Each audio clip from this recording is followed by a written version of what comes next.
TikTok তৈরি করছেন Chinese জাং ইয়ামিন। তিনি বলেছেন TikTok was created for unstable and jobless people.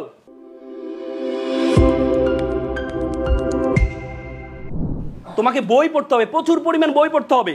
আমরা আজকে বই পড়ি, কিন্তু বই না, ফেসবুক পড়ি নাকি? হ্যাঁ, তোমরা দেখেছো ফেসবুকের লোগোটা কখনো দেখছো? তোমরা লোগোটা কেমন বলো তো? এভাবে না? এভাবে মানে কি? তোমার মাথাটাকে নিচু নিচু নিচে থাকো, এভাবে থাকো সব সময়, এভাবে থাকো। তুমি এভাবে কখনো তাকাবা না। উন্নত বিশ্বে আমি দেখি না ফেসবুক। আমি কিছুদিন আগে চায়না গিয়েছি, তাদের এখানে নেই। যারা আবিষ্কার করছে তারাও ব্যবহার করে না, আর আমরা ফেসবুক ব্যবহার করি সবসময় এভাবে। সোশ্যাল মিডিয়া বলি, এটা সবচেয়ে আনসোশ্যাল মিডিয়া।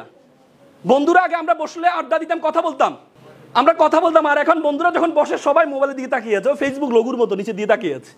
তাহলে এটা কি সোশ্যাল মিডিয়া হলো নাকি আনসোশ্যাল মিডিয়া হলো? আজকে টিকটক দিয়ে আমরা সেলিব্রিটি হতে চাই। একসময় আমরা ছোটবেলা দেখতাম যে বড় বড় জমিদাররা সুন্দরী মেয়েদেরকে তার সামনে টাকা দিয়ে খরচ করে নাচাইতো, নাচো সে দেখে।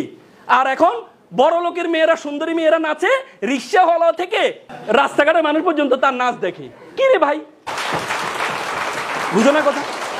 টিকটকে দেখো সুন্দরী মেয়েরা নাচে আর রিক্সাওয়ালা বসে বসে টাকায়। তার মানে কি, যে জমিদাররা আগে টাকা দিয়ে করতো আর এখন বিনা পয়সায় করা হচ্ছে।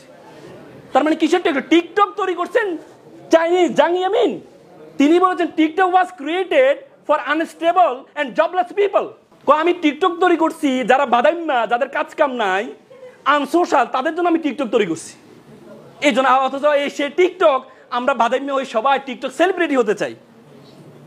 ভারতে টিকটক নিষিদ্ধ করা হয়েছে, অথচ আমাদের বাংলাদেশে বাহ, কারণ তাদের রিক্সাওয়ালা বিনোদনের প্রয়োজন আছে, সে ব্যবস্থা করে দিচ্ছি নাকি? এই জন্য তোমাদেরকে এই আনসোশ্যাল ফেসবুক শুধু ব্যবহার করলে হবে না। ফেসবুকটা ব্যবহার করার সময় এখন না। আমার মনে আছে আমি ফেসবুক অ্যাকাউন্ট খুলেছি ঢাকা বিশ্ববিদ্যালয়ে ভর্তি হওয়ার প্রায় 3 বছর পরে আমার ফেসবুক অ্যাকাউন্ট খুলেছি আমি। স্মার্টফোন নিয়েছি আমরা।